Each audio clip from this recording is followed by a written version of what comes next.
সকল বন্ধুকে বাংলার বিকাশ ইউটিউব চ্যানেলে স্বাগত জানাই। আজ তোমাদের সামনে হাজির হয়েছি 2024-এর বিএ 6 সেমিস্টারের বাংলার সাজেশান নিয়ে।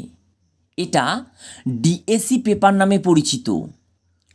তোমাদের 5 নম্বরের উত্তর লিখতে হবে 4টে, আমি সাজেশানে দিলাম 8টা, এবং তোমাদের 10 নম্বরের উত্তর লিখতে হবে 2টো, আমি সাজেশানে 5টা দিলাম। তোমরা 100% কমন পাবে, একেবারে 100% গ্যারান্টি। গত বছরে সব কটা প্রশ্ন কমন এসেছিল, এটা তোমরা দেখেছো। এবছরেও তোমরা সব কটা প্রশ্ন কমন পাবে। ভালো লাগলে চ্যানেলটিকে সাবস্ক্রাইব করে পাশের বেল আইকনটিকে প্রেস করতে একেবারে ভুলো না, কারণ সমস্ত ক্লাসের সাজেশান তোমরা একের পর এক এইভাবে পেতে থাকবে। এবার আমি মূল আলোচনায় ফিরছি। দেখো, আজকে তোমাদের সামনে তুলে ধরছি বিএ 6 সেমিস্টারের 2024-এর বাংলার সাজেশান ডিএসি পেপার, বা এটাতে তোমাদের রয়েছে নাটক। আমি প্রথমে 5 নম্বরের প্রশ্নগুলো বলছি, যেখানে তোমাদের 8টা সাজেশান দিয়েছি। 1.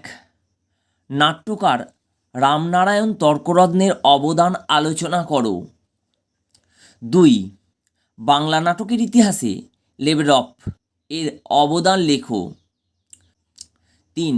নাট্য সাহিত্যে মনমোহন বসুর অবদান লেখো।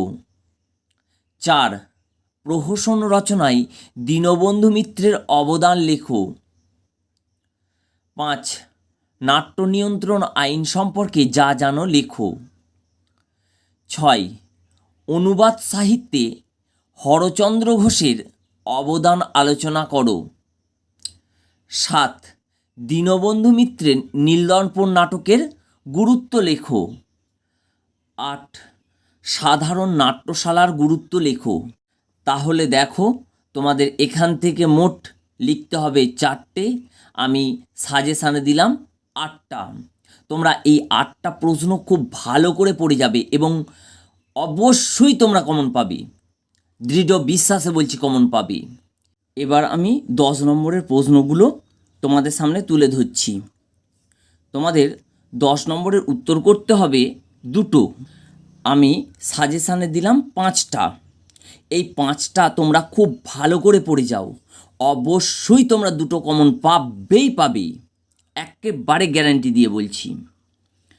দেখো, 1 নম্বরেরটা আছে নাট্য সাহিত্যের ইতিহাসে গিরিশ ঘোষের অবদান লেখো। এই প্রশ্নটা তোমরা 10 নম্বরের জন্য তৈরি করবে, কিন্তু এই প্রশ্নটা থেকেও আবার 5 নম্বরের একটা প্রশ্ন দিতে পারে। যেমন, সামাজিক নাটকে গিরিশ ঘোষের অবদান লেখো, এটা 5 নম্বরের হিসেবে দিতে পারে।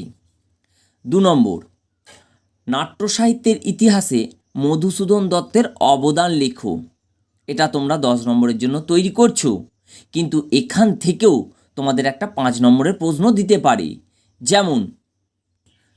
যেমন মধুসূদন দত্তের শ্রেষ্ঠ নাটক কোনটা? অবশ্যই তোমরা জানো শর্মিষ্ঠা, সেই সম্পর্কে যা জানো লেখো। বা বলতে পারে মধুসূদন দত্তের প্রথম নাটক কোনটা, সে সম্পর্কে যা জানো লেখো। এইভাবেও তোমাদের 5 নম্বরের এই কোশ্চেনটা আসতে পারে।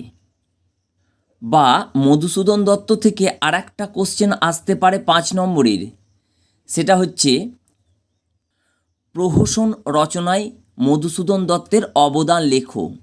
2টো লিখবে তোমরা, এই নাটক 2টো লিখবে, একেই কি বলে সভ্যতা আর বুড়ো শালিকের ঘাড়েরও। অর্থাৎ তোমরা এই 2টো খুব ভালো করে পড়বি।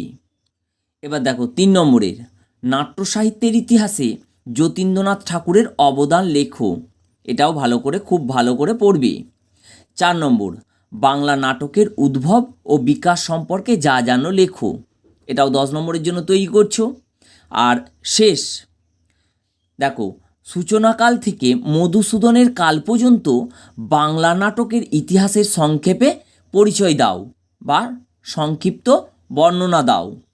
তাহলে তোমাদের 5টা 10 নম্বরের দিলাম, তোমরা এই 5টা খুব ভালো করে তৈরি করো এবং বিশ্বাসের সঙ্গে বলছি তোমরা কমন পাবে। তোমরা খাতা কলম নিয়ে বসে সাজেশানটিকে তুলে ফেলো এবং উত্তরগুলোকে খুব তাড়াতাড়ি রেডি করে ফেলো। এখানেই সাজেশানটি সমাপ্ত হলো। পরের ভিডিও পেতে চ্যানেলটিকে অবশ্যই সাবস্ক্রাইব করে রেখে দাও। বন্ধুদের অনেক অনেক শেয়ার করো, তা না হলে খুব মিস করবে। আজকের মতো এই পর্যন্ত। সকলে খুব ভালো থেকো। নমস্কার।